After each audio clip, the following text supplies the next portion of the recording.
Go grab whatever you're eating. Sandwich, chips, doesn't matter, and settle in. If you're one of those people who fall asleep to this kind of video, good night, sleep tight. For everyone still awake, here's what's actually going on. Pull up any map of the world online. Greenland looks almost as big as Africa. Here's the problem. Africa is actually 14 times bigger than Greenland. You could fit the United States, China, India, most of Western Europe and Japan inside its outline with room to spare. So why doesn't the map show you any of that?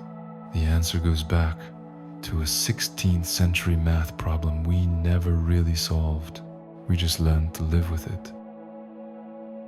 Here's the thing nobody tells you in geography class. You cannot flatten a sphere onto a piece of paper without distorting something. It's hard. It's mathematically impossible. Full stop. So every map maker has to pick their poison. Distort shape, distort area, distort distance, or distort direction. That choice was never neutral. It's been quietly shaping how billions of people picture the planet for centuries. Back in 1569, a Flemish cartographer named Gerardus Mercator built a map to solve one very specific problem, helping sailors navigate. If you're on a ship with a compass, you need to draw a straight line on your chart and sail that exact bearing the whole way. Mercator's projection made that possible. It preserves angles and compass directions perfectly. For 16th century sailing ships, this was genuinely brilliant. But brilliance came at a cost, and that cost was area. To keep those angles accurate on a curved surface, Mercator had to stretch land the farther it got from the equator. The closer to the poles, the more bloated everything becomes. Greenland sits way up north, so it balloons into looking continent-sized. Africa straddles the equator, where the distortion is minimal, so it looks accurate, just small, next to its inflated northern neighbors. Here's the part that should bother you. A map built to help 16th century sailors hold a compass bearing is still the default map in classrooms, news broadcasts, and Google Maps places when nobody cares about compass bearings anymore, but everybody cares about relative size. Let's just do the math.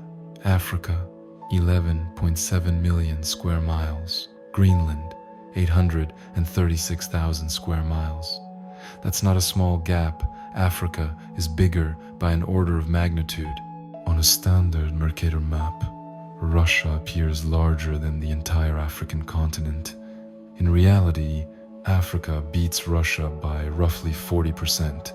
In 2010, a graphic designer named Kai Kraus put this into a single image called The True Size of Africa.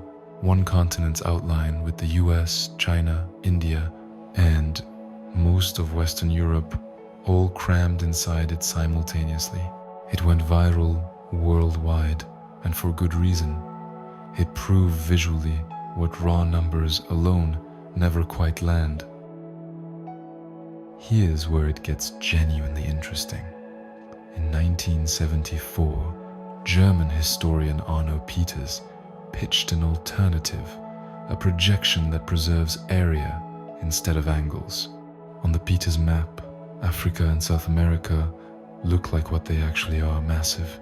Europe and North America shrink down to their real proportional size, which is a lot more modest than we're used to. Peters didn't stop at the math. He argued the Mercator map wasn't just a technical shortcut, it was a visual tool that had spent centuries making the global south look small and irrelevant while Europe looked huge and dominant, reinforcing colonial era assumptions without anyone consciously choosing to. Critics pushed back hard on how he framed it, but nobody seriously disputed that the distortion itself was real. Today, National Geographic and most major publishers have switched to the Winkle triple projection, a compromise that distorts a little bit of everything instead of a lot of one thing. There's no such thing as a perfect world map, and there never will be. That's not a technology problem, it's baked into the geometry of a sphere. But choosing a projection means choosing which lie you're willing to tell. A navigation chart is allowed to distort area. A classroom wall map is not. The problem is that one 450-year-old map has been doing both jobs at once, and most of us never stop to ask what picture of the world it's been quietly drawing in our heads. Next time you look at a world map, ask yourself, what projection is this, and what did it decide to sacrifice on your behalf?